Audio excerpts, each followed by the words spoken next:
तो ये वहाँ पर आम जनता के साथ वहाँ इस प्रदर्शन में, इस कार्यक्रम में वहाँ शिरकत कर रहे हैं अब्बास अरागची और ईरान के राष्ट्रपति मसूद पेजेशकियन बिना किसी सुरक्षा तामझाम के। बिल्कुल समझिए, बिना किसी सुरक्षा तामझाम के और बिल्कुल आम जनता के बीचों बीच में जो है वो घुसे हुए हैं। और देखा जा सकता है किस तरीके से आम जनता से खूब घुल मिल रहे हैं और इसका अपने जो इस्लामी गणतंत्र का जो गणतंत्र दिवस है उसका जो वो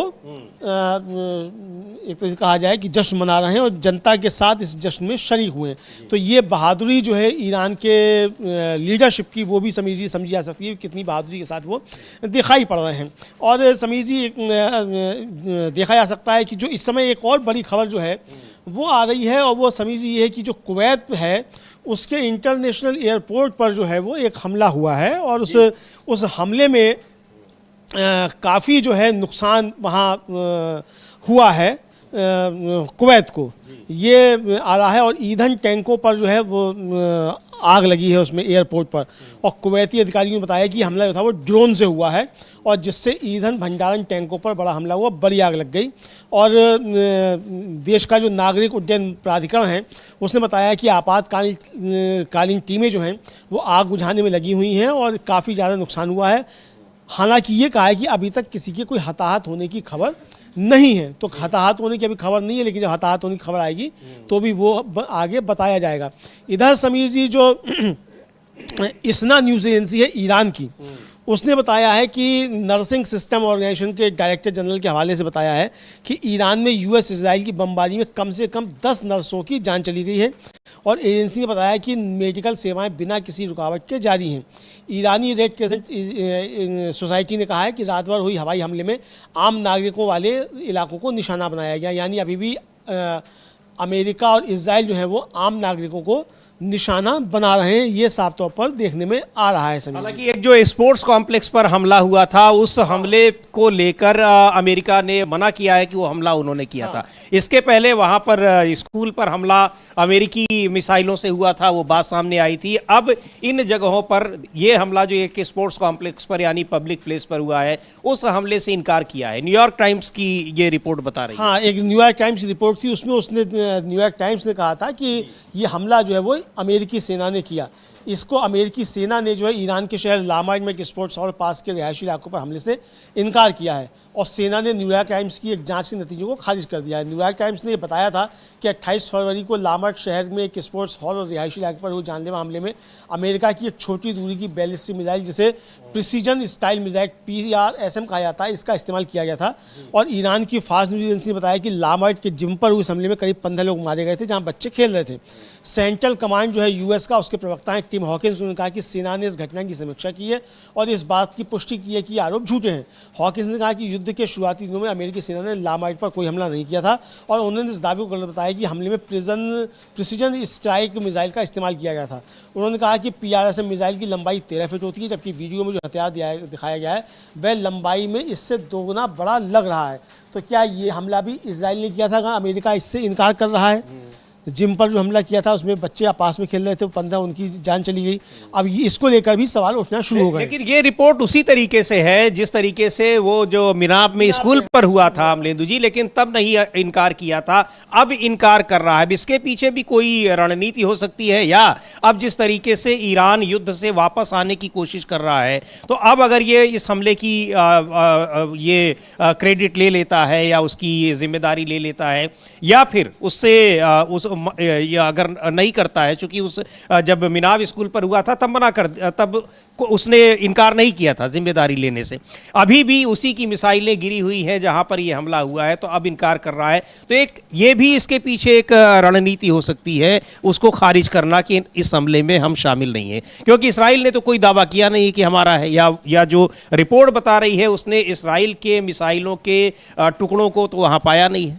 इस रिपोर्ट में ये भी नहीं कहा गया। बिल्कुल कुछ नहीं कहा गया है। और साफ तौर पे ये कि समीर की जो मिसाइल बताई गई, जो मिसाइल है अब वो सब लंबी ज़्यादा दूरी की दिखाई दे रही है। वीडियो में आपको कैसे मालूम पड़ गया कि कौन कितनी लंबी ज़्यादा दूरी की मिसाइल है? बिल्कुल है ना। तो आपने वीडियो देख के ही कह दिया, इस स्थल पर तो है नहीं, जबकि न्यूयॉर्क टाइम्स के रिपोर्टर जो थे वहाँ ईरान में मौजूद हैं, उन्होंने वहाँ से उसको जो है खबर दी है। तो ये देखा जा सकता है कि किस तरीके से ये हो रहा है। और इधर जो फाइनेंशियल टाइम्स है उसने इजरायली अधिकारियों के हवाले से बताया है कि ईरान में मौजूदा युद्ध समाप्त होने के बाद लेबनान में हिजबुल्लाह पर होने वाले हमले जो हैं वो और तेज हो जाएंगे। यानी ये कह रहा है इजराइल कि अगर ईरान से जंग रुक भी जाती है तो इसके हिजबुल्लाह पर जो है हमले वो बढ़ जाएंगे, ये उसका कहना है। इधर ईरान का कहना है कि कुछ घंटे पहले दुश्मन के लड़ाकू विमानों ने बंदर अब्बास शहर में शाहिद हक्कानी यात्री घाट पर बमबारी की है और अमेरिकी सेना ने ईरान के लामट शहर में ये इनकार किया है। ये तो वहाँ की सेना कह ही रही है, ये हम लोग बता ही चुके। तो बंदर अब्बास जो हक्कानी यात्री घाट है उस पर बमबारी की है अमेरिका और इजराइल ने, ये ईरान का कहना है। और एक बड़ी महत्वपूर्ण खबर आ रही है अमलेंदु जी, इस पर जो मार्को रूबियो है विदेश मंत्री, उन्होंने ईरान की जनता के प्रति बड़ी सिंपैथी दिखाई है और कहा है कि अगर इन हमलों में जो ईरान कर रहा है, जो लड़ाई लड़ रहा है, अगर ये पैसा वहाँ के लोगों पर खर्च होता तो क्या होता। लेकिन उसका जो जवाब दिया है ईरान की जो संसद के अध्यक्ष है गालिब बफ, उन्होंने बहुत एक ज़बरदस्त तरीके से हम उनका ट्वीट देखते हैं कि उन्होंने क्या लिखा है गालिब बफ का, और क्या जो कि कैसे वो ईरान की जनता के प्रति अपनी सिंपैथी दिखा रहे हैं। अब ये सिंपैथी अगर वो दिखा रहे हैं, बहुत दिन से दिखा रहे हैं ईरान की जनता के समर्थन में, तो ट्रंप दावा कर रहे थे कि उनकी सेना जा रही है सत्ता परिवर्तन करने के लिए, लेकिन वही जनता उठ खड़ी आई अपने सरकार के साथ में। तो ये उनका ट्वीट है और इसमें लिख रहे हैं, मार्को रूबियो कहते हैं कि जरा सोचिए, अगर ईरान हथियारों पर अरबों खर्च करने के बजाय वह पैसा अपने लोगों पर खर्च करता तो उनका देश आज बिल्कुल अलग होता। तो ये उसका जवाब दिया है और लिखते हुए कि अगर उन्होंने हथियारों पर खर्च न किया होता, यानी ईरान ने, तो ये कितना खूबसूरत होता। तब हम अंदर जाकर 48 घंटों के भीतर, यकीन मानिए सिर्फ 48 घंटों में, उनके सारे तेल के कुओं पर कब्जा कर लेते, इजरायलियों को बेहतरीन हथियारों से लैस कर देते और न जाने कितने ही नए गजा बना डालते। यही है असली अमेरिकन ड्रीम दोस्तों, हरगिज़ नहीं। तो ये बहुत तगड़ी बात जो है वो कही है कि ये जो बता रहे हो साहब स्कूलों पे खर्च किया होता है, स्कूलों पे तो वो खर्च कर ही रहा है। और 40 साल में बिना स्कूलों पे खर्च किए हुए मिसाइल नहीं बन गई है, बिल्कुल, है ना। जो टेक्नोलॉजी है उसकी अलग थलग पूरी दुनिया से हुआ है, फिर भी उसने पानी पिला दिया है दोनों परमाणु संपन्न देशों को। दोनों परमाणु संपन्न देशों को पानी पिला दिया है समीर जी, और इतना ज़्यादा खर्च किया है कि ठीक है वहाँ लोगों की तनख्वाहें कम हैं, लेकिन फिर तनख्वाहें कम होने के साथ साथ वहाँ सस्ता भी कितना है। यानी मैक्सिमम किराया मेट्रो में 2 रुपया है जी। 4 रुपए की टैक्सी में आप 10 किलोमीटर चले जाते हैं, ये सस्ता है। तो ये आप अमेरिका दे पाएगा ये क्या इस तरीके से? तो यही वो गालिब बफ जो कह रहे हैं कि भाई अगर ईरान ने खर्चा नहीं किया होता इस मिसाइल कार्यक्रम पे या अपने सुरक्षा पे, तो आप कब का नेस्तनाबूद कर चुके होते ईरान को। तो इसीलिए जो बेचैनी है वो समझी जा सकती है। लेकिन इसी के साथ साथ समीर जी एक और बेचैनी जो है वो अमेरिका की और साफ सामने आई है, और मार्को रूबियो ने ही जो है वो एक कहा है। और मार्को रूबियो ने जो कहा है वो समीर जी बड़ी गजब बात कही है। मार्को रूबियो ने हालांकि जो एक तरह से कहा जाए कि उन्होंने बचाव करने की कोशिश की है कि युद्ध में किस तरीके से झोंक दिया गया अमेरिका को, उसका बचाव करने की कोशिश की, लेकिन उसके जरिए वो एक बात तो स्वीकार कर चुके हैं कि ईरान जो है वो उत्तर कोरिया जैसा तगड़ा हो चुका है, परमाणु हथियार बना चुका है, परमाणु हथियार बना चुका है नहीं बना चुका है, लेकिन वो हो चुका है। अब उनसे पूछा गया कि भाई क्यों आप कूद पड़े, तो उनका कहना था कि ईरान अगला उत्तर कोरिया बनने की फिराक में था, बस फर्क इतना होता है कि इसे कट्टरपंथी शिया मौलवी चलाते, जिनके पास ऐसी इंटरकॉन्टिनेंटल मिसाइलें होती जो अमेरिका तक पहुंच सकती। अगर राष्ट्रपति ट्रंप ने वे कदम ना उठाए होते जो उन्होंने उठाए, तो ठीक यही स्थिति बन गई होती। यानी कि अगर ट्रंप साहब ने कदम ना उठाए होते ईरान पर हमला करने के, तो उसकी मिसाइल जो है वो अमेरिका में भी आकर मार करती। ये इनको हम सुन भी सकते हैं, ये इनको मार्को रूबियो क्या कह रहे हैं, लेकिन ये अब समझ में नहीं आ रहा है अमलेंदु जी। 2 बयान उनके हम लोगों ने दिखाए, अभी इसको हम सुनते हैं जो मार्को रूबियो ने कहा है। लेकिन एक तरफ ईरान की जनता को बता रहे हैं कि आपकी सरकार ने इतना अपनी सेना को इतना क्यों जो मजबूत किया है। दूसरी ओर वो डर दिखा रहे हैं अमेरिका को कि ईरान के पास ऐसी बैलिस्टिक मिसाइलें हैं जो अमेरिका पर भी हमला कर सकती हैं। तो अमेरिका की जनता को ये ईरान का खौफ दिखा रहे हैं। हालांकि अमेरिका की जनता इन बातों को मान नहीं रही है, क्योंकि उसको लगता है कि ईरान ने अमेरिका का कोई ऐसा नुकसान नहीं किया था जिसकी वजह से अमेरिका उस पर हमला करता। बहरहाल सुनते हैं मार्को रूबियो क्या कह रहे हैं। They were aiming to become the next North Korea, except not a North Korea run by, a regime that, is troublesome and hard to understand, but an Iran run by radical Shia clerics with intercontinental missiles that could reach the mainland of the United States eventually. That's what they were going towards. That's what they would have ultimately achieved had President Trump not taken these steps that he's taken. तो कह रहे हैं कि Marco Rubio Iran अगला उत्तर Korea बनने की फिराक में था। बस फर्क इतना होता कि इसे कट्टरपंथी शिया मौलवी चलाते, जिनके पास ऐसी इंटरकॉन्टिनेंटल मिसाइलें होती जो अमेरिका तक पहुंच सकती। अब इसके अलावा एक इंटरव्यू में उन्होंने कहा है कि मार्को रूबियो ने कि ईरान का नेतृत्व कट्टरपंथी शिया मौलवी कर रहे हैं, जिनका मानना है कि उन्हें दुनिया के अंत को लाने का एक आह्वान मिला है। और ये बातें उन्होंने कही हैं। और इधर डोनाल्ड ट्रंप का भी बयान आया है कि 2-3 हफ्तों में मध्य पूर्व को उनकी सेनाएं छोड़ देंगी। अभी 2 दिन पहले तक तो वहाँ पर हज़ारों की संख्या में सैनिक भेज रहे थे। हाँ, हज़ारों की संख्या में सैनिक भेज रहे थे और कह रहे थे खोल दो वरना हम तबाह कर देंगे। अभी कल तक जो फिर धमकी दे रहे थे, अब कह रहे हैं कि अब 2-3 हफ्ते में मध्य पूर्व को हम छोड़ देंगे। और दूसरे देशों को चेतावनी दी कि हॉर्मुज़ जल जम्मू मध्य में उन्हें अपनी सुरक्षा खुद करनी होगी, हम नहीं आएंगे आपकी सुरक्षा करने के लिए। ये उनका कहना है। और साफ साफ कहा कि इस तक पहुंच से अमेरिका को कोई लेना देना नहीं है। यानी हॉर्मुज़ जल जम्मू मध्य जो है, हॉर्मुज़ स्ट्रेट, वो खुले या ना खुले, इससे अमेरिका को अब कोई लेना देना नहीं है।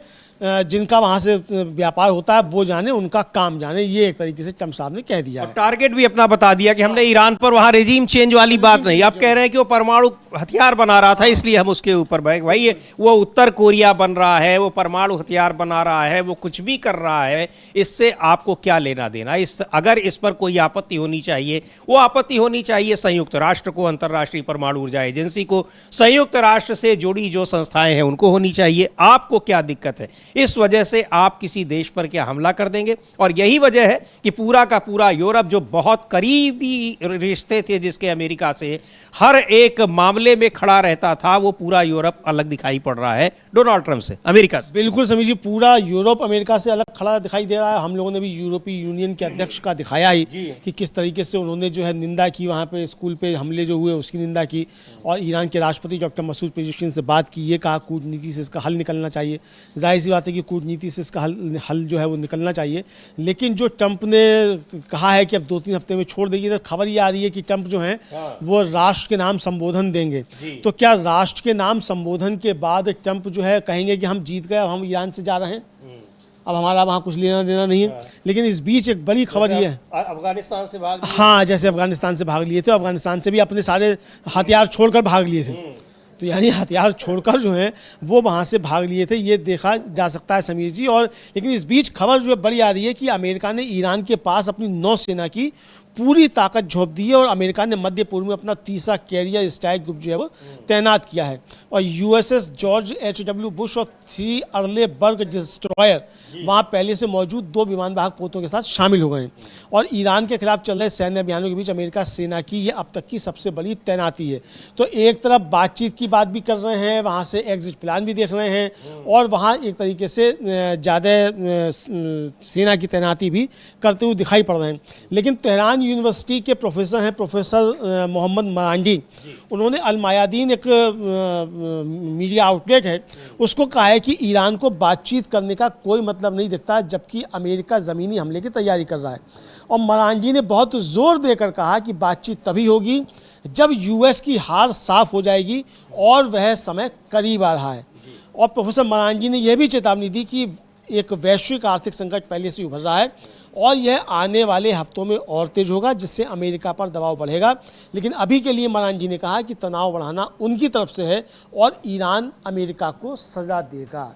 तो यानी ईरानी आवाम एक तरीके से कहा जाए वो दृढ़ निश्चयी है और पूरी तरीके से एकजुट है कि अमेरिका को सज़ा देना है, इनको ऐसे ही निकलने नहीं देना है। ये साफ तौर पर समझ में आ रहा है जी बिल्कुल। और अब अमेरिका यूं ही नहीं पीछे हटने की फिराक में है, बल्कि देखा जाए तो कई मामलों में ईरान ने इस यहाँ पर जीत हासिल कर ली है। अब हॉर्मुज़ पर उसका पूरी तरीके से कंट्रोल है। तमाम कोशिशों के बाद, पूरी दुनिया को एक साथ लाने की अपील करने के बावजूद डोनाल्ड ट्रंप उस हॉर्मुज़ पर, स्ट्रेट पर अपना कंट्रोल नहीं कर पाए या ईरान के कंट्रोल को कमज़ोर नहीं कर पाए। दूसरी ओर ईरान की संसद ने प्रस्ताव पारित किया, हम वहाँ से आने जाने वाले जहाज़ों से हम टोल टैक्स वसूलेंगे। इसका मतलब उसकी जो रेवेन्यू है वो बढ़ेगा, उसको इनकम होगी। इसके अलावा अमलेंदु जी, जिस तरीके से सैंक्शंस लगे हुए थे ईरान के ऊपर, इस युद्ध के बाद सारे सैंक्शंस, तो अब कोई सैंक्शंस का मतलब नहीं रह गया। वो अपने तेल भी बेच रहा है, दूसरे देश भी स्वतंत्र है, तो बहुत सारे मामलों में ईरान फायदे में दिखाई पड़ रहा है, लड़ाई जीता हुआ दिखाई पड़ रहा है। अब इन जगहों को दोबारा उस पर सैंक्शन लगाने की अब हिम्मत ट्रंप में नहीं है, अमेरिका में नहीं है, और अगर लगाते भी हैं तो कौन उसका पालन करेगा, ये बहुत बड़ा सवाल है। यानी जो पूरी दुनिया की, मध्य पूर्व की नहीं, पूरी दुनिया की जो जियोपॉलिटिक्स में परिवर्तन हो रहा है, वो बहुत बड़े एक तरीके से बदलाव लाने जा रहा है। बिल्कुल समीर जी, बहुत बड़ा बदलाव होने जा रहा है और न्यू वर्ल्ड ऑर्डर बन रहा है जी। और इस न्यू वर्ल्ड ऑर्डर में अब बहुध्रुवीय व्यवस्था होगी। एक यूनिपोलर जो है वो नहीं रहेगा, अमेरिका दुनिया का दादा नहीं रहेगा, ये साफ तौर पर समझ में आ रहा है। और भविष्य में देखा जा सकता है कि किस तरीके से नई शक्तियों का उदय हो रहा है, जो खुद मुख्तार होंगी, जो अमेरिका पर निर्भर नहीं करेंगी, डॉलर पर जिनकी निर्भरता नहीं होगी। डॉलर की हेजेमनी टूटने की तरफ बढ़ रही है। और जो जर्मनी का डॉइचे बैंक है, उसकी जो रिपोर्ट थी वो हम लोगों ने बताया ही था समीर जी इसी कार्यक्रम में, कि वो बता रहा है कि किस तरीके से डॉलर की अर्थव्यवस्था टूट रही है, डॉलर की हेजेमनी टूट रही है और नई वैश्विक अर्थव्यवस्था बन रही है। ऐसे में भारत के लिए बड़ी संभावनाएं थी, लेकिन हमारे तो विश्वगुरु हैं, उन्होंने खुद ही अपने पैरों में कुल्हाड़ी मारने जो कहावत है वो साबित किया है नेतन्याहू के गले पड़ के। इस समय भारत की एक बड़ी भूमिका होती, लेकिन उस भूमिका से भारत चूक गया है। सिर्फ एक व्यक्ति के निजी स्वार्थों की वजह से, आप ये कह सकते हैं समीर जी, हो सकता है, बहरहाल वो अलग का मसला है, लेकिन एक न्यू वर्ल्ड ऑर्डर बन रहा है। लेकिन जो चीज़ें चल रही हैं उसमें ईरान के विदेश मंत्री हैं सैयद अब्बास अराक्ची, उन्होंने फिर एक बार स्पष्ट कर दिया है कि अमेरिका के साथ कोई बातचीत नहीं होगी। ईरान को अमेरिका पर बिल्कुल भी भरोसा नहीं है और उन्होंने ये भी कहा है कि अमेरिका ज़मीन पर हमले नहीं करेगा और अगर करेगा तो हम उसके लिए तैयार हैं। उनकी कब्रें हमने यहाँ खोद कर रखी हुई हैं, यहीं हम उनको दफन कर देंगे। तो अमेरिका को अपना मालूम है कि उसका नतीजा क्या होगा, ये उनका साफ तौर पर कहना है। और इधर यूरोपीय परिषद के जो अध्यक्ष हैं उन्होंने बात की मसूद पेजेशकियन से, और जो आयतुल्लाह मुस्तफा खामेनेई हैं उन्होंने हिजबुल्लाह के प्रमुख को एक पत्र लिखा है अमलेदु जी। और हिजबुल्लाह चूंकि इस लड़ाई में बहुत एक पूरी तरीके से खड़ा हुआ है ईरान के साथ और ज़बरदस्त तबाही मचाए हुए है इसराइल पर, हालांकि उस पर भी हमले हो रहे हैं, लेकिन हिजबुल्लाह और हूती इन दोनों की मदद से ईरान और भी ज़्यादा भारी पड़ा हुआ है। और क्या कुछ उन्होंने उस पत्र में लिखा है कि जो हिजबुल्लाह के महासचिव हैं शेख नईम कासिम, उनको एक पत्र लिखा है और कहा है कि अमेरिकी ज़ायोनी दुश्मन के खिलाफ प्रतिरोध के लिए इस्लामी गणराज्य के निरंतर समर्थन का आश्वासन दिया है। हिजबुल्लाह ने आयतुल्लाह मुस्तफा खामेनेई द्वारा शेख कासिम को भेजे गए संदेश का हवाला देते हुए कहा कि इस्लामी गणराज्य की नीति ज़ायोनी और अमेरिकी शत्रु के खिलाफ प्रतिरोध के लिए निरंतर समर्थन पर आधारित है। बिल्कुल ये है। और अपने संदेश में मुस्तफा खामेनेई ने उल्लेख किया है कि ऐसी नीति इस्लामी क्रांति के शहीद नेता आयतुल्लाह सैयद अली खामेनेई और हिजबुल्लाह के शहीद महासचिव सैयद हसन नसरुल्लाह द्वारा दिखाई गई मार्ग पर आधारित है। और अपने संदेश में आयतुल्लाह मुस्तफा खामेनेई ने इस बात पर जोर दिया कि इस्लामी उम्मा राष्ट्र के सबसे भयंकर शत्रुओं अर्थात संयुक्त राज्य अमेरिका और ज़ायोनी शासन के सामने दृढ़ और अडिग रहना शहीद इमाम की सबसे उत्कृष्ट विशेषताओं में से एक था। और यहाँ उन्होंने आयतुल्लाह खामेनेई का जिक्र किया। आयतुल्लाह मुस्तफा खामेनेई ने शहीद नेता के नेतृत्व में वर्षों तक प्रतिरोध के मार्ग की निरंतरता का भी उल्लेख किया और इस मार्ग की सत्यता के प्रमाण के रूप में ईरान के पूर्व शीर्ष आतंकवाद विरोधी कमांडर जनरल कासिम सुलेमानी और इस्लामिक क्रांति गार्ड कोर IRGC और इस्लामिक गणराज्य की सेना से संबंधित अन्य शहीदों जैसे सम्मानित शहीदों का हवाला दिया। और उन्होंने इस बात पर जोर दिया कि इस्लामी प्रतिरोध का इतिहास संघर्ष, साहस और बलिदान से भरा हुआ है, जहाँ प्रतिरोध के नेताओं ने किसी भी खतरे से डरे बिना उम्मा की रक्षा में अपने प्राणों की आहुति दी। और अयतुल्लाह मुस्तफ़ा खामेनी, नसरुल्लाह और हिजबुल्लाह की कार्यकारी परिषद के शहीद प्रमुख सैयद हाशिम सफ़ीदीन जैसी महान हस्तियों को इस धर्म मार्ग के सच्चे उदाहरण के रूप में उद्धृत किया। और संदेश में अन्यत्र सैयद अयतुल्लाह मुस्तफ़ा खामेनी ने इस्लामी क्रांति के शहीद की नेता की शहादत पर शेख कासिम द्वारा व्यक्त की संवेदना और सहानुभूति के लिए सराहना व्यक्त की और इस्लामी गणतंत्र के प्रति हिजबुल्लाह लाखों की ओर से व्यक्त किए गए स्नेह और वफादारी की संभावनाओं को स्वीकार किया। जी बिल्कुल, तो ये पत्र उन्होंने लिखा है हिजबुल्लाह के महासचिव को, और चूंकि हिजबुल्लाह और हूती ये दोनों ही इस लड़ाई में ईरान के साथ खड़े नजर आ रहे हैं और इसराइल के लिए सबसे बड़ी मुसीबत बने हुए हैं ये दोनों ही संगठन। और जिस तरीके से अब अमेरिका हाथ खींचने की तैयारी में है, डोनाल्ड ट्रंप इस लड़ाई से अमेरिका को वापस ले जा रहे हैं, ये अब इसराइल के लिए बड़ी मुश्किल है कि वो इस लड़ाई को कैसे जारी रखता है आगे। बिल्कुल, ये कैसे जारी रखता है और खुद ही जो है वो पंगे इसराइल ने ज़्यादा खुद ही ले लिए हैं। और वो पंगे इसलिए ले लिए हैं कि चूंकि नेतन्याहू को लगता है कि युद्ध ख़त्म हो जाएगा तो युद्ध ख़त्म होते ही फिर नेतन्याहू जेल जाएगा। और यही बात तुर्की के जो विदेश मंत्री हैं हाकिम फिदान या क्या नाम है, उन्होंने ये बात कही कि इजराइल जो है इसीलिए इसको मतलब ये व्यक्तिगत युद्ध जो है ये नेतन्याहू का है और वो हमेशा ये चाहता है कि मध्य पूर्व में युद्ध जारी रहे ताकि उसकी कुर्सी बची रहे, जेल जाने से बचा रहे, ये उनका कहना। इस बीच जो है हौथी जो है यानी अंसारुल्लाह जो है उसने समीर जी अभी इजराइल पर मिसाइल हमले करने का दावा किया है और कहा है कि आगे भी हमले जारी रहेंगे। और यमन के हौथियों ने कहा है कि उन्होंने ईरान और हिजबुल्लाह के साथ मिलकर चलाए गए ऑपरेशन में दक्षिणी इजराइल में संवेदनशील ठिकानों पर बैलिस्टिक मिसाइलें दागी हैं। हौथियों से जुड़े अल मसीरा टीवी पर जारी एक बयान में यमनी समूह ने कहा कि इजराइल की आक्रामकता, अपराध और लेबनान, ईरान, इराक और फ़िलिस्तीन पर हमले हमें केवल और अधिक सैन्य टकराव की ओर धकेलेंगे। तो ये जो है वो ये बयान जो इजरायली सेना द्वारा मिसाइल को रोकने की जानकारी दिए जाने के 3 घंटे के बाद ये आया है, इनका हौथियों का बयान जो है कि हमने हमले किए हैं। और एक और महत्वपूर्ण चीज़ है अमलेंदु जी, जिस तरीके से अब अमेरिकी कंपनियों पर, बड़ी कंपनियों पर, उनके मुख्यालयों पर हमले की चेतावनी दी है ईरान ने। अब ये माना जा रहा है कि जो अचानक अब संबोधन की खबरें आ रही हैं कि कल शायद भारतीय समय के अनुसार 7:30 बजे डोनाल्ड ट्रंप संबोधन करेंगे और उस संबोधन में ये घोषणा कर सकते हैं कि वो वापस अपने हाथ खींच रहे हैं, इस लड़ाई से अमेरिका को वापस ला रहे हैं। इन सब के पीछे एक बड़ी वजह ये भी बताई जा रही कि अब ये हमले केवल अमेरिकी ठिकानों तक ही सीमित नहीं रहेंगे, अब अमेरिका की ओर भी या दुनिया के दूसरे देशों में भी जहां अमेरिकी ठिकाने होंगे, दफ्तर होंगे, उनके नागरिकों के सैनिकों के ठिकाने होंगे, उन जगहों पर हमले होंगे। और ये जो बड़ी कंपनियां हैं, इन पर हमले अगर होते हैं तो फिर बड़ी मुश्किल हो जाएगी दुनिया भर के लिए। बिल्कुल बड़ी मुश्किल हो जाएगी समीर जी। और ये जो टेक कंपनियां हैं असल में ये करती हैं जासूसी। समीर जी आप देखिए कि हम लोगों के जो मोबाइल फ़ोन होते हैं वो किस तरीके से ट्रैक होते हैं, लैपटॉप किस तरीके से ट्रैक होते हैं, ये सारी चीज़ें आप देखिए। आप मोबाइल पर कुछ देखते हैं, मालूम पड़ता आपने जो देखा उसी से संबंधित जो है 100 रील चली आ रही हैं, अपने आप चली आ रही हैं, जबकि आप देखना नहीं चाहते, अपने आप उसी के विज्ञापन चले आ रहे हैं। तो ये सारी चीज़ें वो ट्रैक जो करते हैं, तो ये जासूसी है, इसको जासूसी बताते हुए। और ईरान ने जो ईरान की IRGC है उसने साफ तौर पर कहा है कि उसका एक वक्तव्य है, उसका वक्तव्य जारी किया। उसने कहा कि जो संयुक्त राज्य अमेरिका और प्रमुख अमेरिकी प्रौद्योगिकी और रक्षा कंपनियों के एक समूह को चेतावनी देते हुए कहा कि ईरानी जनता के खिलाफ आक्रामक युद्ध के जवाब में ये वैध लक्ष्य हैं। और बयान में IRGC ने देश भर में अंधाधुंध हमला करने के लिए अमेरिका और इजरायली शासन की निंदा की, जिसके कारण हाल के हफ्तों में लगभग 1200 ईरानियों की शहादत हुई है। IRGC ने दावा किया कि अमेरिकी सूचना और संचार प्रौद्योगिकी और कृत्रिम बुद्धिमत्ता कंपनियां आतंकवादी लक्ष्यों को डिज़ाइन करने और उन पर नज़र रखने में प्राथमिक तत्व थीं, और अब से आतंकवादी गतिविधियों में शामिल प्रमुख संस्थान हमारे वैध लक्ष्य होंगे, ये IRGC ने कहा। और समीर जी ये बस को स्वीकार किया, खबरें आई थीं कि जो क्लाउडे की एंथ्रोपिक AI है उसका इस्तेमाल करके अमेरिका ने हमले किए थे, ये खबर भी आई। तो यहाँ ये इसीलिए जो है IRGC कह रहा है कि ये है।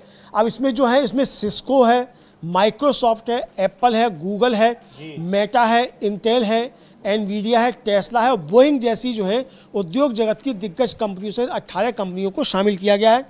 इस सूची में JP Morgan, General Electric GE, Palantir, Spire Solutions, G42 और ओरेकल जैसी वित्तीय और हथियार कंपनियां भी शामिल हैं। IRGC ने इन कंपनियों के कर्मचारियों को अपनी जान बचाने के लिए तुरंत अपने कार्यालयों से दूरी बनाने की सलाह दी। साथ ही क्षेत्र भर में इन कंपनियों के किलोमीटर के दायरे में रहने वाले निवासियों से भी सुरक्षित स्थानों पर चले जाने को कहा है। और बयान में आगे कहा गया है कि आतंकवादी मंसूबों में सक्रिय रूप से भाग लेने वाली कंपनियों को प्रत्येक आतंकवादी हत्या के लिए पारस्परिक कार्रवाई का सामना करना पड़ेगा। IRGC ने आज बुधवार 1 अप्रैल को तेहरान समयानुसार रात 8 बजे तक की समय सीमा निर्धारित की और चेतावनी दी है कि सूचीबद्ध कंपनियों को ईरान में प्रत्येक हत्या के लिए अपनी अपनी इकाइयों के विनाश की उम्मीद करनी चाहिए। और इस बयान में उल्लिखित कंपनियों और ईरान के इस्लामी गणराज्य के खिलाफ अमेरिकी इजरायली आक्रामक गुटों में उनकी संलिप्तता को सूचीबद्ध करते हैं, जिसमें 28 फरवरी से अब तक लगभग 2000 लोग मारे गए हैं और अधिकांश नागरिक हैं, जिनमें महिलाएं और बच्चे भी शामिल हैं। जी, तो ये वहाँ पर इन कंपनियों पर हमले की जो चेतावनी दी है, और ये चेतावनी इसलिए आ रही है क्योंकि तमाम नागरिक ठिकानों पर अमेरिका की ओर से हमले हो रहे हैं। इसराइल की ओर से तो हो ही रहे हैं, अमेरिका की ओर से हमले हो रहे हैं, स्कूलों पर हमले हो रहे हैं, कॉलेज में, विश्वविद्यालय में और हॉस्पिटल्स में, अस्पतालों तक पर हमले हुए हैं, जिसके बाद चेतावनी दी थी ईरान ने कि अगर ये हमले बंद नहीं होते और इन हमलों के लिए अमेरिका खेद नहीं जताता तो फिर वो इन जगहों पर हमले करेगा। और वहाँ अब इन हमलों पर, चूंकि अभी तक क्या था कि जो हमले हो रहे हैं उस पर ठीक है अमेरिकी सैनिक हैं, वहाँ पर नुकसान हो रहा है, लेकिन उनको लगता था कि ये ज़मीन पर तो मध्य पूर्व की है, इसराइल पर हमले हो रहे हैं, मध्य पूर्व के देशों पर हमले हो रहे हैं। लेकिन अब जब बात अपने पर आई तो इसका मतलब कि अब युद्ध से वापसी, अब समझ में आ रहा है कि ये कितना खतरनाक हो सकता है। और जो कह रहे हैं मार्को रूबियो कि उनके पास ऐसी बैलिस्टिक मिसाइलें हैं कि अमेरिका तक हमला कर सकती हैं, तो ये खौफ है जो अब डोनाल्ड ट्रंप को भी पीछे हटने के लिए मजबूर कर रहा है। बिल्कुल समीर जी, चूंकि ये कहा अमेरिका, ईरान ने तो साफ तौर पर कहा कि भाई अब हमारे निशाने पर ट्रंप और नेतन्याहू भी होगा। क्योंकि आप व्यक्तिगत तौर पर अगर आप हमारे नागरिकों की टारगेट करके आप जान ले रहे हैं, किलिंग कर रहे हैं, तो हम तो इसके लिए फिर करेंगे, इस पर आप पे हमले करेंगे। तो ये समझ में आता है। तो जो मार्को रूबियो की घबराहट दिखाई पड़ रही है, ये साफ तौर पर मतलब ये बनता है कि किस तरीके से अब अमेरिका घबराने लगा है और ये एक एग्जिट प्लान अब अमेरिका ढूंढ रहा है कि कैसे भी यहाँ से निकल जाए। चूँकि अब ट्रंप ने साफ तौर पर कह दिया कि रिजीम चेंज करना हमारा मकसद नहीं है। पहले तो कह रहे थे कि ईरानियों तुम संघर्ष करो, हम मदद लेकर आ रहे हैं। हम कितने बार तो कहे कि रिजीम चेंज हो चुका है, दो बार। अभी कल ही कहा कि रिजीम चेंज हो गया, हमने रिजीम चेंज कर दिया, नए लोगों से बात कर रहे हैं, नए रिजीम से बात कर रहे हैं और वो बहुत समझदार लोग हैं, बहुत चतुर हैं। तो ये भी कहा कि वो समझदार भी और चतुर भी हैं।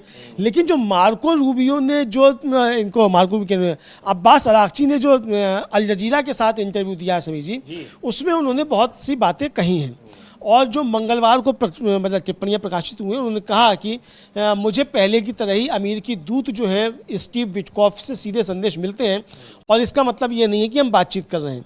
ईरान में किसी भी पक्ष के साथ बातचीत करने के दावे में कोई सच्चाई नहीं है और ईरानी अधिकारियों के साथ इस तरह की प्रक्रिया में शामिल होने के अमेरिकी अधिकारियों के दावे को उन्होंने स्पष्ट रूप से खारिज कर दिया। और उन्होंने कहा कि हमें इस बात पर बिल्कुल भी भरोसा नहीं है कि अमेरिका के बातचीत से कोई नतीजा निकलेगा। विश्वास का स्तर शून्य है, हमें अमेरिका में ईमानदारी नजर नहीं आती। अच्छा, एक चीज और है अमलेंदु जी, ये बातचीत ईरान कभी नहीं कर रहा था, हमेशा वो इनकार कर रहा था, अमेरिका को भी पता है। लेकिन ये एक स्ट्रेटजी थी कि ईरान के भीतर ही, वहाँ पर लोगों के भीतर ये एक मैसेज डालना कि शायद वहाँ की सरकार या वहाँ की सत्ता या वहाँ के सिस्टम में दो फाड़ हो गया है, जिसमें एक वर्ग अमेरिका के साथ बातचीत कर रहा है। लेकिन वहाँ पर ईरानी जनता ने और ईरान की जो सरकार है उसने इसको पूरी तरीके से स्पष्ट कर दिया कि ये रणनीति अपना रहे हैं, जिसका खुलासा पहले से ही वहाँ पर हो चुका है, जिसको लोग समझ चुके हैं कि ऐसा वो क्यों कर रहे हैं। बिल्कुल समीर जी, आपने सही कहा कि वो लोग समझ चुके हैं और ये कहा भी गया कि ये जो बातें कर रहे हैं ये इसलिए कर रहे हैं ताकि यहाँ कोई अंदर चीज़ें पैदा हो। और यही कोशिश भी थी कि अंदर मतलब नाइत्तफाकी पैदा हो, आपस में अविश्वास पैदा हो एक दूसरे के प्रति कि कौन बातचीत कर रहा है, कौन बातचीत, और कोई बातचीत नहीं कर रहा था। इसलिए फिर IRGC ने कहा कि उन्हें जो है वो हमारी मिसाइलों से ही बात करने दो। लेकिन इन सब कोशिशों ने, इन रणनीतियों ने और भी ज़्यादा वहाँ पर मजबूत किया ईरान की सत्ता को और लोगों का समर्थन हासिल हुआ। लोगों का समर्थन समीर जी हासिल हुआ और समर्थन इतना हासिल हुआ कि जनता सड़कों पर है और जनता कह रही है कि इंतकाम, इनसे बदला लो। जंग तब तक नहीं रुकेगी जब तक अमेरिका की हार नहीं हो जाए। ये साफ तौर पर जनता जो है वो कहती हुई नजर आ रही है। बिल्कुल, तो ये करती हुई, और इधर जो पोप का भी बयान है, उन्होंने भी इसको लेकर कि जल्दी युद्ध समाप्त हो, ये उम्मीद जताई है। महत्वपूर्ण बात यह है कि बहुत सारे देश, बहुत सारे जो मिलिशिया हैं, और इसके अलावा यूरोपीय परिषद के अध्यक्ष ने बात की, तमाम धर्म गुरुओं का समर्थन ईरान को मिल रहा है, चाहे इस्लामी धर्मगुरु हैं, कल हम लोगों ने चर्चा की थी, चाहे वो तमाम ईसाई धर्मगुरु हों, इन लोगों का समर्थन। और जो बहुत महत्वपूर्ण बात यह है कि अमेरिका और इसराइल को ईसाई धर्मगुरु भी तमाम जो हैं वो दोषी ठहरा रहे हैं लड़ाई के लिए। जो पोप का बयान आया है, उन्होंने उम्मीद जताई है कि ईरान के साथ यूएस इजराइल युद्ध ईस्टर तक खत्म हो जाएगा। उन्होंने बातचीत का आग्रह किया है। तो वेटिकन सिटी से ये खबर आई है, पोप लियो 16वें ने उम्मीद जताई है कि ईरान के साथ अमेरिका इसराइल युद्ध ईस्टर से पहले ख़त्म हो सकता है। वो उन्होंने कहा है कि मुझे बताया गया है कि राष्ट्रपति ट्रंप ने हाल ही में कहा है कि वो युद्ध ख़त्म करना चाहते हैं। उम्मीद है कि वो हिंसा और बमबारी को कम करने का कोई तरीका ढूंढ रहे हैं जो उस नफ़रत को ख़त्म करने में एक अहम योगदान होगा जो पैदा हो रही है और जो मध्य पूर्व और दूसरी जगहों पर लगातार बढ़ रही है। तो ये हिंसा को कम करने के तरीके ढूंढे जा रहे हैं। अब उम्मीद जताई है उन्होंने कि ईस्टर तक ये लड़ाई खत्म हो जाएगी। लेकिन अभी कल हम लोगों ने एक ईसाई धर्मगुरु का जिक्र किया था, जिन्होंने कहा था कि बिशप का, उन्होंने तो कहा था कि ये जो पहले हमला करता है उसको भगवान भी माफ़ नहीं करता है। हाँ बिल्कुल, भगवान भी माफ़ नहीं करता है। और साफ तौर पर उन्होंने कहा कि भाई जो आप जो कर रहे हैं ये ईश्वर आपकी बात नहीं सुनेगा, क्योंकि हमलावर की बात जो है वो ईश्वर नहीं सुनता। और हमला करने वाले कौन हैं? हमला करने वाले हैं अमेरिका और इजराइल। तो ये साफ तौर पर उन्होंने एक तरह से कहा कि इनकी जो है वो बात नहीं सुनेगा ईश्वर, ऊपर से देखा जा सकता है समीर जी। और इस बीच समीर जी एक बड़ी खबर आ रही है, और बड़ी खबर ये आ रही है कि ब्रिटेन की ऑयल कंपनी है एक, और वो कंपनी है कैस्ट्रॉल, उसको जो है निशाना बनाया गया है। और उसकी कैस्ट्रॉल के गोदाम जो मतलब भंडार है, तेल भंडार, उसमें ज़बरदस्त तरीके से आग लगी हुई है। ये अभी की ताज़ा खबर एक आ रही है समीर जी। तो इसका मतलब जो कहा है ईरान ने वो उसको करके दिखा रहा है कि अमेरिका से जुड़ी हुई कंपनियां या इससे जुड़ी कंपनियां हैं उनको वो निशाने पर ले रहा है। तो यहाँ ईरान अमेरिकी ठिकानों पर और इसराइल के ठिकानों पर लगातार ईरान के हमले हो रहे हैं, और डोनाल्ड ट्रंप इस कोशिश में है जल्दी ही वो इस लड़ाई से हाथ खींच सकते हैं, लेकिन इसराइल परेशान है। वहाँ प्रधानमंत्री बेंजामिन नेतन्याहू का पिछले काफ़ी समय से कोई बयान नहीं आया है अमलेंदु जी।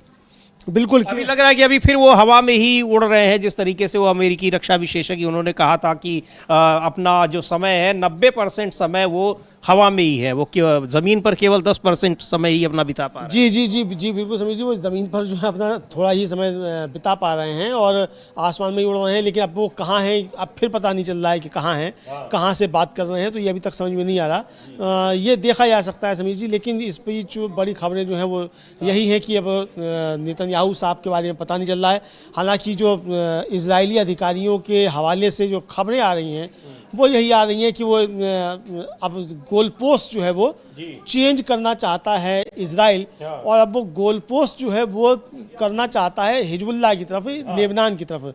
लेकिन इसका भी सख्त विरोध जो है वो एक तरीके से इसका हो रहा है। और यूएन में इंडोनेशिया के जो दूत हैं उन्होंने इसकी निंदा की। उन्होंने कहा है कि लेबनान को हम दूसरा गजा नहीं बनने देंगे और यूएन को अब इस पर सख्त कदम उठाया जाना चाहिए।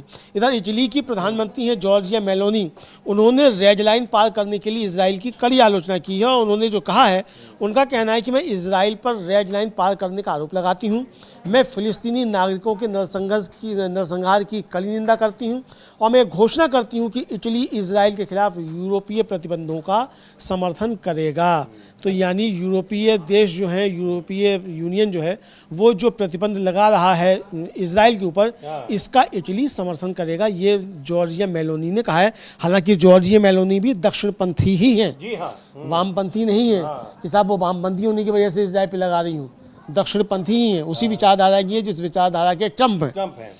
इसके बावजूद उनका कहना है कि वो इजराइल पर प्रतिबंध लगाएंगी क्योंकि फिलिस्तीनी नागरिकों का नरसंहार कर रहा है इजराइल। जी बिल्कुल। और जहर चूंकि इजराइल ने अभी कानून बनाया है कि जिनको वहाँ पर सज़ा मिली है उनको जल्दी से जल्दी फांसी दी जाएगी। एक तो वैसे ही वहाँ पर लगातार हमले कर रहा है और लोगों को मार रहा है पूरा वो इलाका जो है, और वहाँ अब उन लोगों को जिनके खिलाफ मुकदमा चलाया गया, जिनको अपराधी घोषित किया, उनको जल्दी से जल्दी फांसी, यानी कहीं किसी ऊपरी अदालत में वो अपील ना करने पाए। तो इसको लेकर दुनिया भर में आलोचना हो रही है कि एक तरफ आलोचना हो रही है सभी, जहाँ नेतन्याहू के समर्थक जो हैं वहाँ वो बहुत एक तरह से कहा जाए कि बड़ा जश्न मना रहे हैं, लेकिन उसके खिलाफ जो है वहाँ से भी आवाज़ें अब लगातार उठ रही हैं। ये जब बिल्कुल वहाँ भी केवल इसी मसले पर नहीं, जिस तरह से ईरान पर हमला किया है इजराइल ने, तो वहाँ प्रधानमंत्री बेन्यामिन नेतन्याहू के खिलाफ भी वहाँ की जनता दिखाई पड़ रही है और लगातार वहाँ भी आ रहे हैं। अभी एक मैं रिपोर्ट पढ़ रहा था कि आईडीएफ के प्रमुख का कोई ऐसा बयान आया है अमलेंदु जी, और कह रहे हैं कि पिछले 2-3 साल से जिस तरह से जब से 2023 में हमास के हमले के बाद लगातार युद्ध में इस्राइल एक भिड़ा हुआ है, उसकी वजह से उसकी सैन्य ताकत बिल्कुल खत्म हो चुकी है। ये उनके सेना आईडीएफ के प्रमुख का बयान, हालांकि वो ऑफ द रिकॉर्ड उन्होंने ये कहा था, आईडीएफ के प्रमुख हैं या उनसे कोई बड़े अधिकारी हैं, कोई दूसरे अधिकारी हैं, उनके हवाले से ये खबर आई हुई है। हाँ, ऐसा हुआ समीर जी, वहाँ की जो कैबिनेट की समिति है, उस कैबिनेट की समिति में वहाँ के आईडीएफ के जो चीफ हैं ब्रिगेडियर जनरल एल जमीर, उनकी पेशी हुई और उन्होंने कहा कि हम शॉर्टेज से गुजर रहे हैं सैनिकों की, और ये किसी भी तरीके से अब युद्ध लंबा नहीं खिंच सकता और हमें कई मोर्चे पर लड़ना पड़ रहा है। उसके बाद फिर वहाँ के जो विपक्ष के नेता हैं यापर लैपिड यार लैपिड, उनका हम लोगों ने वक्तव्य सुनाया भी था, और उन्होंने कहा कि इजराइल की सरकार जो है हमारे सैनिकों को युद्ध में मरता छोड़कर भाग आई है। जी हाँ, और इसका कोई ध्यान नहीं है कि हमारे सैनिक मारे जा रहे हैं किस तरीके से। और कल ही हम लोगों ने विजुअल भी दिखाया था समीर जी कि किस तरीके से लाइन लगी हुई है, संख्या में लोग पलायन की संख्या में पलायन कर रहे हैं, जॉर्डन की सीमा पर पहुंचे हुए हैं और वहां से रास्ता बाहर निकलने का देख रहे हैं। तो यानी एक तरीके से देखा जाए कि ज़बरदस्त तरीके से जो है वहाँ भगदड़ इजराइल के अंदर मची हुई है, ये चीज़ें भी सामने आ रही हैं। इस बीच समीर जी, जो जोहरान ममदानी है, न्यूयॉर्क के मेयर हैं, उन्होंने एक कार्यक्रम में कहा है कि ये एक ऐसा युद्ध है जिसका हर आधार पर विरोध होना चाहिए, ना केवल प्रक्रियात्मक बल्कि नैतिक आधार पर भी, और साथ ही एक ऐसा युद्ध है जिसका विरोध इस आधार पर भी होना चाहिए कि इसे ठीक उसी पैसे से वित्त पोषित किया जा रहा है जिससे इस शहर और इस देश को अपना घर कहना आसान हो सकता था।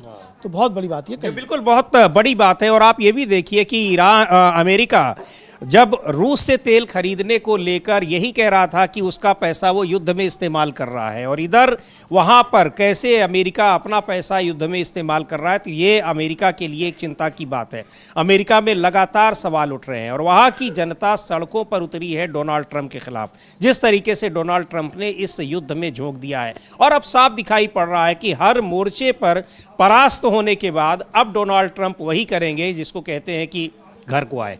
हाँ बिल्कुल, घर को आए तो घर को वापसी के, हाँ तो घर के लौट के ट्रंप घर को आए, ये अब कहावत बन जाएगी। तो अब वो साबित हो रहे हैं ट्रंप साहब जो हैं, लेकिन अभी भी लगता नहीं है कि वो, चूंकि जो बातें करते हैं उसके बाद जो वो करते हैं उसमें काफ़ी अंतर होता है समीर जी। और अब तक जो एक वो इसलिए तो ईरान कह रहा है कि हमको इनकी बातों पर 1% का भी भरोसा नहीं है, और जो लिखित में चाहिए कि अब कभी हमला नहीं होगा और हमारा जितना हर्जाना है सब आप दीजिए, तब लड़ाई खत्म होगी। बिल्कुल ये है। और जो एक्सियोसिस एक जो है वो मीडिया आउटलेट है, उसने ये विश्लेषण किया कि इस युद्ध के दौरान 12 बार ट्रंप ने जो है वो पलटी मारी है, 12 बार झूठ बोले, मतलब जो बोल के पलट गए हैं, और उसने बाकायदा सिलसिलेवार बताया कि कब उन्होंने क्या कहा, इसके पलट उन्होंने क्या किया।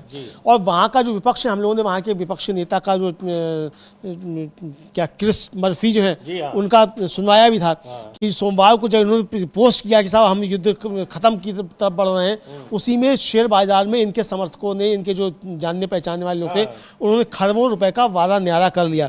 तो ये आरोप भी लग रहे हैं कि ये सिर्फ अपने मित्रों को फायदा पहुंचाने के लिए करता है। अभी जब ये ट्रंप ने कहा है कि 2-3 हफ्ते में युद्ध खत्म हो जाएगा, शेयर बाजार वहां एकदम से उछल गया। जी हाँ। तो इसको भी इसी तरीके से देखा जा रहा है कि ये है। और चूंकि जिस तरीके से सेना भेजी जा रही है लगातार सैनिकों का वहां जाना जरूरी है। मरीन पहुंचे हैं, वो त्रिपोली जो तीसरा युद्ध पोस्ट करिए वहां पहुंच गया। बताया जाता है कि 5000 सैनिक जो यहाँ पहुंच चुके हैं। तो अगर 5000 सैनिक पहुंच चुके हैं तो फिर ये इसकी तैयारी आप 5000 सैनिकों की क्यों कर रहे हैं?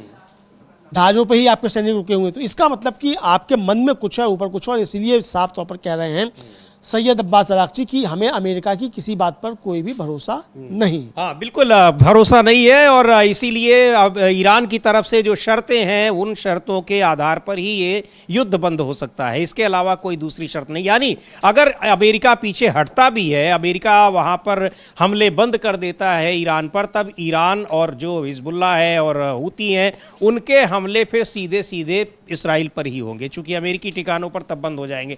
यानी इसराइल के लिए तब और मुसीबत हो जाएगी कि सारे मोर्चे फिर उधर ही खुले रहेंगे चूंकि अमेरिकी ठिकानों पर हमले बंद हो जाएंगे। हाँ बिल्कुल समझिए, लेकिन इस बीच एक और बड़ी खबर आ रही है कि इस्फहान जो है ईरान का, सेंट्रल ईरान में जहाँ अभी पहले भी हमले किए थे इसराइल ने, वहाँ फिर से हमले हो रहे हैं और अभी इसकी पूरी खबर आना बाकी है कि कितना नुकसान हुआ कितना नहीं हुआ, इसका किस तरीके से जवाब दिया गया। लेकिन ये आ रहा है कि वहाँ इस्फहान पर हमले इस समय हो रहे हैं जिस समय हम लोग बातचीत कर रहे हैं। समीर जी बिल्कुल, तो ये लगातार हमले हो रहे हैं ईरान पर भी, अलग अलग जगहों पर, इस्फहान पर अभी तुरंत हमला हुआ है और ईरान भी हमले कर रहा है हाँ इसराइल पर और अमेरिकी जो ठिकाने हैं मध्य पूर्व के, कुवैत पर थोड़ी देर पहले वहाँ पर एयरपोर्ट पर, इंटरनेशनल एयरपोर्ट जो है वहाँ बड़ा हमला हुआ है। तो ये हमले लगातार जारी हैं और इधर जो कोशिशें हो रही हैं डोनाल्ड ट्रंप की ओर से कि वो इस लड़ाई से अब अमेरिका को वापस लाएंगे, लेकिन ईरान को इस पर बिल्कुल भी भरोसा नहीं है। और भरोसा इसलिए नहीं है क्योंकि ट्रंप कहते कुछ हैं और करते कुछ हैं, और ईरान ने कहा है कि अगर लड़ाई रुकेगी तो उसकी शर्तों पर, और वो शर्तें हैं जो अमेरिका और इसराइल के लिए जिनको स्वीकार करना बहुत मुश्किल है। अमेरिका अगर हाथ खींच भी लेता है तो फिर क्या कुछ होगा, साफ जाहिर है कि फिर सारे हमले जो हैं वो इसराइल पर होंगे और उनको इसराइल अकेले झेलेगा, ना तो यूरोपीय संघ, ना नेटो, ना अमेरिका, कोई उसके साथ नहीं रहेगा। और कल हम लोगों ने एक वहाँ का तमाम सोशल मीडिया पर वायरल हो रहा है एक माइलस्टोन वाला इजराइल के लिए कि 1948 में बना है और 2026 में खात्मा होगा, क्या इजराइल का जो भविष्य है वो उसी तरफ जा रहा है? ये बहुत चिंता की बात है और इस बात की चिंता इजराइल के लोगों को भी है। बिल्कुल, इजराइल के लोगों को भी चिंता है और वहाँ भी अब इधर बीच बड़ी खबरें ये भी आ रही हैं कि अब परमाणु युद्ध भी हो सकता है। अगर ऐसा हो जाता है तो क्या कुछ होगा, इसलिए पूरी दुनिया इस बात से चिंतित है। लेकिन जाहिर सी बात है कि सबसे ज़्यादा चिंता है इजराइल के लोगों को। इजराइल के लोगों को सबसे ज़्यादा चिंता है और अगर परमाणु जंग होती है, परमाणु युद्ध मतलब सब बढ़ता है, इजराइल या अमेरिका दोनों में से कोई भी बढ़ता है, तो इसके दुष्परिणाम काफ़ी ज़्यादा पूरी दुनिया को भुगतने होंगे। ऐसा नहीं है कि अकेला ईरान उसको भुगतेगा, लेकिन इसके जवाब में ईरान फिर क्या करेगा ये भी सोचा जा सकता है। तो अब वो स्थितियाँ क्या पैदा होती हैं वो देखा जाएगा बहरहाल। लेकिन इस बीच एक बड़ी खबर ये आ रही है समीर जी कि इजराइल के स्वास्थ्य मंत्रालय ने अभी बताया है कि पिछले 24 घंटों में 104 लोग घायल हुए हैं और उन्हें विभिन्न अस्पतालों में भर्ती कराया गया है। और इसमें जो सेंट्रल इजराइल में हुई हालिया जो वारदात हैं उसमें शामिल लोग जो हैं उनको नहीं है। और ये बताया है कि इस युद्ध के दौरान घायल नागरिकों की संख्या बढ़कर 6,286 हो गई है।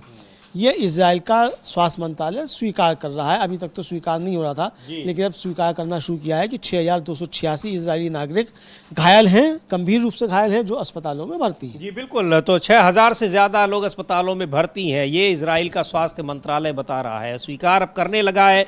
तमाम तस्वीरें वहाँ पर जो बर्बादी की आ रही हैं, किस तरीके से नुकसान हो रहा है, लाखों लोग इजराइल छोड़कर भाग रहे हैं, दूसरे देशों में जा रहे हैं, पलायन कर रहे हैं। जो हैं भी वो पिछले 1 महीने से, यानी जब से लड़ाई 28 फरवरी को शुरू हुई है तब से बंकरों में ही छिपे हुए हैं। अब उनको वो किस स्थिति में जी रहे हैं, आप उसकी भी कल्पना कीजिए कि क्या हाल होगा वहां पर। बिल्कुल, क्या हाल होगा ये देखा जा सकता है समीर जी। और जो अब जिसकी हम लोग चर्चा कर रहे थे कि ट्रंप घबराए हुए तो हैं, लेकिन क्या ये तीसरे विश्व युद्ध की आहट भी दिखाई पड़ रही है। रूस के विदेश मंत्री हैं सर्गेई लावारोव, और उन्होंने कहा है कि ईरान युद्ध में के बड़े संघर्ष में बदलने के सभी लक्षण दिख रहे हैं। कुछ लोग तो इसे पहले से ही तीसरा विश्व युद्ध कह रहे हैं। अंतर्राष्ट्रीय मंच पर हम अभी जो कुछ देख रहे हैं वह असल में नशीले पदार्थों की तस्करी से लड़ने या किसी शासन को खत्म करने के बहाने किया गया एक तख्ता पलट योजना है। तो यानी तीसरे विश्व युद्ध की आहट दिखाई पड़ रही है। और जिस तरीके से यूक्रेन के राष्ट्रपति वोलोदिमीर ज़ेलेंस्की जो हैं वो खाड़ी के देशों में पहुंचे और कहा कि हम मदद करेंगे, यूक्रेन जो मदद करेगा ड्रोन से हमलों में बचाव में और ड्रोन के हमले करने में। उसके बाद फिर ये संभावनाएं जताई जा रही हैं, आशंकाएं जताई जा रही हैं कि रूस की भी इसमें अब खुले तौर पर एंट्री हो सकती है। बिल्कुल, अब देखना है कि अब अमेरिका के राष्ट्रपति ट्रंप क्या घोषणा करते हैं, वापस युद्ध से हाथ खींचते हैं, किन शर्तों पर खींचते हैं, क्या कहते हैं युद्ध से अगर वापस आते हैं, लेकिन वापस आने के बाद इजराइल की क्या प्रतिक्रिया होती है और फिर ईरान क्या कुछ करता है। चूंकि ईरान की तरफ से तो स्पष्ट है और शुरू से ही है कि हम इस लड़ाई को अपनी शर्तों पर ख़त्म करेंगे, क्योंकि लड़ाई हमने शुरू नहीं की है और शर्तें जो हैं उनको मानना न तो अमेरिका के लिए आसान है न ही इजराइल के लिए। देखते हैं क्या कुछ होता है, लेकिन इतना तो तय है कि ये युद्ध इतनी जल्दी ख़त्म होने वाला नहीं है। तो आप बने रहिए डीबी लाइव के साथ, तमाम जो अपडेट्स हैं उन पर रहेगी हमारी नज़र, आप तक पहुंचाएंगे। इस कार्यक्रम को अब यहीं समाप्त करते हैं। मुझे और अमलेंदु उपाध्याय को दीजिए अनुमति। नमस्कार।